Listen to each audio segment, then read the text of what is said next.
కథంతా మూలంగా చెప్పాలనే ఉద్దేశం నాకు లేదు. లోతుల్లోకి వెళ్ళి చెప్దాం ఇతని కోసం. విషయానికి వద్దాం. కర్ణుడు ఆ ఒక్క కవచంతో తిన్నగా పారిపోయి సూర్య భగవానుని అర్థించాడు. అవునా, ఎక్కడ వీళ్ళు చంపేస్తారోమో అన్న ఆలోచనతో వెళ్ళి సూర్య భగవాను అర్థిస్తే ఆ సూర్య భగవానుడు కాదనుకుంటా ఆశ్రయం ఇచ్చాడు. ఇక నరనారాయణులు అయినటువంటి వీళ్ళిద్దరు కూడా ఆలోచన చేస్తూ ఉన్నారు, ఎక్కడున్నాడా కొట్టియాలి, వాడి వల్ల ప్రపంచానికి, వాడి వల్ల విశ్వానికే చాలా ఎక్కువ ప్రమాదం ఉన్నది అన్న ఆలోచనతో ఎలాగైనా వాడిని కొట్టేయాలి, ఆకాశం కూడా మనం పీకేయాలి అని నరుడితో నారాయణుడు చెప్పాడు. ఇద్దరూ ఆలోచిస్తున్నారు. ఈలోగా ద్వాపర యుగం ప్రారంభమైంది. ఈ ద్వాపర యుగములో కుంతికి దూర్వాసుడనే మహాముని ఒకానొక సందర్భములో, అవునా, ఆ అమ్మ కౌంతేయుడైనటువంటి కుంతీదేవి వాళ్ళ నాన్న వాళ్ళ దగ్గరికి వెళ్ళేసరికి ఆ దుర్వాసుడు కుంతీదేవిని పరిచర్యగా, అమ్మ స్వామివారికి ఋషులు వాడు బ్రహ్మ సమానుడు వారికి పరిచర్యలు చేయమ్మా అని కుంతిని పంపించాడు. కుంతి అతనికి ఉపచర్యలు చేసింది శ్రద్ధతో, చాలా భక్తి శ్రద్ధలతో చేసేసరికి కుంతీదేవితో, అంటే అప్పటి కన్యగా ఉంది కుంతీదేవి, కన్యగా ఉన్నటువంటి కుంతీదేవిని ఏం వరము కావాలో కోరుకో అమ్మా, నీ సేవలు నాకు ఆనందదాయకమైనవి అని దుర్వాసులు వారు అనేసరికి ఆవిడ కన్యగా ఉంది కదా, అబల ఏం తెలీదు, అమాయకురాలు, ఆవిడేం మాట్లాడలే. అమ్మా నీవేది కోరుతావో అది నీకు సిద్ధించుగాక అని వరం ప్రసాదించాడు దుర్వాసులు వారు. అలాగే కుంతీదేవి కూడా అతనికి నమస్కరించి సెలవు తీసుకుంది. ఆ రకంగా ఆవిడికి ఆ వరం ఉంది. ఈలోపు దూర్వాసులు వారు వెళ్ళిపోయారు. కొన్నాళ్ళు గడిచిన తర్వాత కుంతీదేవి ఏకాంతంగా ఉంటుండగా సూర్య భగవాను చూసింది. ఆహా, ఎంత అందగాడు కదా అని కాస్త అంటే మనసు పడ్డదట అతని మీద.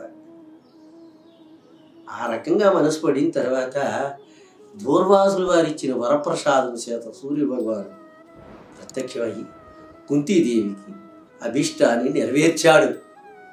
అలా నెరవేర్చడం వల్ల దైవ కాలం, అది దైవకాలం అంటారు. అంటే ఇక్కడ వ్యాస భగవానుడు పుట్టింది దైవకాలం, ఇక్కడ సూర్య భగవానుడు పుట్టింది దైవకాలం. అయోని సంభూతులే వెలుగొద్దారు. అయోని సంభూతులు ఎలా కుదురుతాయి? యోని సంభూతులే అనొచ్చు కదా, అనొచ్చు. కానీ ఇది దైవకాలం ఒకటి చేతన ఆ రకంగా ఆవిడ వెంటనే గర్భవతి ప్రసవించింది ఒక బాలుణ్ణి. ఆ బాలుడు కవచ కుండలాలతో సూర్య భగవాను తేజస్సుతో దేదీప్యమానముగా ఉద్భవించాడు ఆ అబ్బాయి బాలుడు. ఆ రకంగా బాలుడు ఉద్భవించిన తర్వాత సూర్య భగవాను కూడా చెప్పాడు, కుంతి బాధపడక, నీ కన్యారూపం ఎక్కడా కూడా చెడిపోదు, ఈ బాలుణ్ణి కర్ణుడని పేరుతో నువ్వు పెంచుకో అని వరం ప్రసాదించి అదృశ్యమయ్యాడు. మరి కన్యారూపం తేరుకుంది కన్నాడు అంటే ఈ లోకం హర్షిస్తుందా? చూడండి, ఈ లోకం ఒక సినిమా, కేవలం ఒక సినిమా తెర మీద ఉన్నటువంటి కల్పితం. సినిమా అంటేనే ఆ మాటకే కల్పితంతో కూడుకున్నది. దానికోసం మనం ఎంత ఒకరి కాకపోతే ఒకరు మహామహులు ఆ సినిమా పడి నిరంతరం ఆ కర్ణార్జునుల కోసం ఎంతగా అలిసిపోతున్నారు, ఎంతగా అసలు వాళ్ళు అనుకున్న లక్ష్యార్థాన్ని పక్కన పడేశారు. ఎంత గొప్పవారు ఒక్కొక్కరు. గణపతి సత్యానంద స్వాములు గారు కానీ, ఎవరు షణ్ముఖ శాస్త్రులు గారు కానీ, వీళ్ళందరూ ఏమిటి వీళ్ళు మానవ లోకాలకి ఎందుకు వచ్చారు? భగవంతుడు వీళ్ళు ఎందుకు వీళ్ళు సృష్టించాడు? వీళ్ళు ఏ చేయమని సృష్టించాడు? అలాంటిది భారతంలో ఒక చిన్న విషయాన్ని పట్టుకొని ఇంతగా వాళ్ళు ఆడుతున్నారు అంటే నాకు ఆశ్చర్యంగా ఉంది. నిజంగా మహాత్ములారా, మీరందరూ దాని మీద అలా ప్రవచనం చేస్తూ ఉంటే చాలా ఆశ్చర్యం అనిపిస్తుంది. మానవ అనంతకాల గర్భములో మానవ జీవితకాలం చాలా తృణమైనటువంటిది, చిన్నది. అటువంటిది మహాభారతంలో ఒక చిన్న ఘట్టాన్ని, 1,00,000 శ్లోకాల్లో ఉన్న మహాభారతాన్ని ఓ చిన్న ఘట్టం తీసుకున్నారు.